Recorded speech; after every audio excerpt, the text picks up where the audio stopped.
यो इन्जिनियरिङको सिलेबससँग रिलेटेड भएर डिस्कस गर्नेछौँ।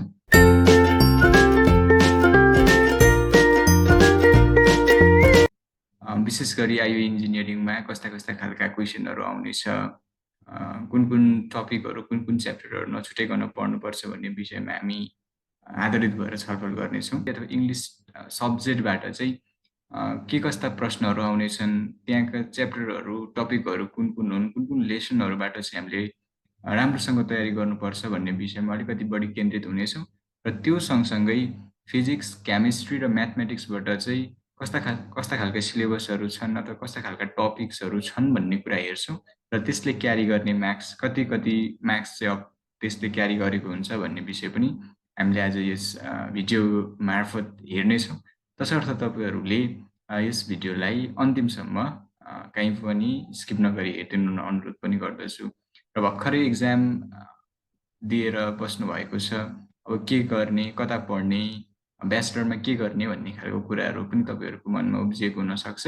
If you are interested in the sector of engineering, होइन, इन्जिनियरिङको कुनै पनि फिल्डमा तपाईँहरू आबद्ध हुन चाहनुहुन्छ र त्यसको तयारीको क्रममा हुनुहुन्छ भने हामी 2079को टियु आइओई अन्तर्गतको सिलेबसलाई चाहिँ आज हामी थोरै ब्रिफिङ गर्नेछौँ। र ताकि तपाईँले यो सिलेबस हेर्नुभयो भने यहाँबाट चाहिँ आगामी आफ्नो पढाइलाई, आफ्नो चाहिँ तयारीलाई अझै मजबुत बनाउन सहयोग गर्ने हामीले विश्वास लिएका छौँ। आइओई इन्जिनियरिङ इङ्ग्लिस सिलेबसमा चाहिँ के छ भन्दाखेरि सेक्सन ए र सेक्सन बी गरेर चाहिँ यसलाई चाहिँ डिभाइड गरिएको छ। त्यो सेक्सन एमा चाहिँ कम्प्रिहेन्सन रिडिङ अथवा कम्प्रिहेन्सन अफ रिडिङ प्यासेज भनेर तपाईँले हेर्न सक्नुहुन्छ। यहाँ चाहिँ सिलेबस अनुसार चाहिँ जेनरल इङ्ग्लिस र टेक्निकल इङ्ग्लिस भनेर छुट्याएर दिएको छ। जेनरल इङ्ग्लिस भन्नुहुन्छ भने तपाईँले पोएमहरू, स्टोरीहरू, जति पनि कुराहरू नर्मल इङ्ग्लिसमा पढ्ने ग्रामेटिकल स्ट्रक्चरहरू हुनसक्छ, यो सबै जेनरल इङ्ग्लिसमा, अथवा जे कुराहरू हामीले नर्मल डे टु डे पढेका छौँ, अहिलेसम्म बुझेका छौँ, ती कुराहरू चाहिँ हामीले जेनरल इङ्ग्लिस अन्तर्गत राखेका छौँ, होइन। लिट्रेचरका कुराहरू आउन सक्छ, त्यस्ता कुराहरू चाहिँ जेनरल इङ्ग्लिसमा पढ्यो भने टेक्निकल इङ्ग्लिसमा चाहिँ तपाईँको दैनिक रूपमा आवश्यक पर्ने इङ्ग्लिसका कुराहरू हुनसक्छ, अथवा चाहिँ त्यो साइन्टिफिक कुराहरू हुनसक्छ, डे टु डे लाइफसँग जोडिएर कनेक्टेड रहेका इङ्ग्लिसहरूलाई चाहिँ हामी टेक्निकल इङ्ग्लिस भन्छौँ। फर इन इक्जाम्पल कम्युनिकेसन स्किलसँग रिलेटेड भएको इङ्ग्लिस हुनसक्छ, होइन, टेक्नोलोजीसँग रिलेटेड भएको इङ्ग्लिस हुनसक्छ, अथवा चाहिँ तपाईँले चाहिँ एउटा राइटिङ सेक्सनको एउटा पार्टलाई लिएर इमेल राइटिङको कुरा हुनसक्छ। That is needed in our day to day life, होइन।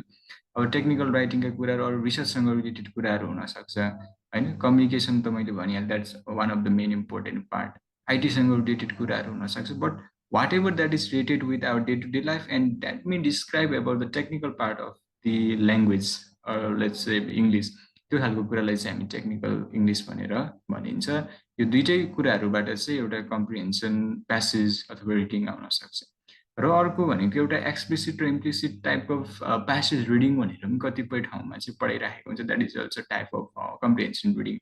एक्सप्लिसिटले के भन्छ भन्दाखेरि डाइरेक्ट टाइप अफ प्यासेज, होइन, डाइरेक्ट एन्सर हुने, डाइरेक्ट मिनिङहरू भेटिने खालको भनिरहेको हुन्छ भने इम्प्लिसिटली चाहिँ अलिकति इन्डाइरेक्ट टाइपको मिनिङहरू दिने, होइन, त्यो प्यासेजमा चाहिँ इन्डाइरेक्टली चाहिँ त्यो कुरोलाई चाहिँ न्यारेट गरेको हुने भन्ने खालको कुराहरू आउँछ। ती केही टेक्निकहरू हुन्छन्, ती कुराहरू पनि हामी बिस्तारै कभर अप गर्दै जान्छौँ। We will be learning that things too, है, त्यो कुराहरू हामी हेर्छौँ। सेक्सन बीमा चाहिँ पार्ट 1 ग्रामरको सेक्सन हुन्छ भने पार्ट 2 चाहिँ भोकाबुलरीको सेक्सन हुन्छ। ग्रामर भनेपछि तपाईँहरूले के कुराहरू यहाँ तपाईँहरूले पार्ट अफ स्पिच के हो भन्ने कुरा we will be dealing that things to in upcoming classes. Basic grammatical patterns र स्ट्रक्चर के हुन्छन्, tense and aspect, conditional sentences, infinitives, participles and gerunds, direct and indirect speech, formation of sentence, subject verb agreement, uses of preposition. These are some of the important part 2 मा चाहिँ vocabulary portion पर्छ। names, antonyms का कुराहरू छन्, one word substitution का कुराहरू छन्, idiomatic expression का कुराहरू छन्, punctuation छ, phonemes and phonetic symbols, word stress, इङ्ग्लिसबाट चाहिँ यी कुराहरू तपाईँले पढ्नुपर्ने हुन्छ। and it carries about 20 marks। यो IOE ले निकालेको सिलेबस छ 2079 अन्तर्गत हो। जस्तै यहाँ के भनेको छ भन्दाखेरि इङ्ग्लिसको चाहिँ 20 मार्क्स छ, चाहिँ तपाईँहरूले यहाँ पार्ट गरेर विभिन्न कुराहरू चाहिँ मैले भनिसकेको छु, है।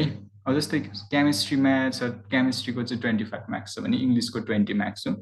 केमिस्ट्रीमा तपाईँले language of chemistry and physical chemistry भन्ने पढ्नुपर्ने हुन्छ, एटोमिक स्ट्रक्चर हेर्नुपर्ने हुन्छ, होइन। इलेक्ट्रोनिक्स हेर्नुपर्ने हुन्छ, थ्योरी अफ भ्यालेन्सी हेर्नुपर्ने हुन्छ, अक्सिडेसन एन्ड रिडक्सनका कुराहरू, periodic classification of elements, molecular weight and mole, non मेटल्सको कुराहरू हेर्नुपर्ने हुन्छ, मेटल्सका कुराहरू हेर्नुपर्ने हुन्छ, अर्ग्यानिक केमिस्ट्री है, त्यहाँभित्रका टपिकहरू सबै हेर्नुपर्ने हुन्छ. Similarly, from subject physicsबाट चाहिँ altogether it will occupy 45 marks for your entrance examination, and the topics that you have to cover are mechanics, heat, optics, sound, electricity, atomic physics, and electronics. These are the topics that you have to cover while doing your preparations. You have to तयारी गर्नु पर्यो, पढ्नु पर्यो, यी टपिकहरू छुटाउनु पर्यो. And subject mathematics, it will occupy the maximum marks or number for your final examination, and that will be 50 marks for you. Set and function topic that you have to cover while doing preparation. Algebra, trigonometry, coordinate geometry, calculus, vectors, and these are the things that you have to remember. So altogether, there is category of 20 marks for English, 25 marks for chemistry, and 45 for physics, and 50 marks for mathematics. So this is all about today's topic. And if you like this video, please don't forget to share with your friends.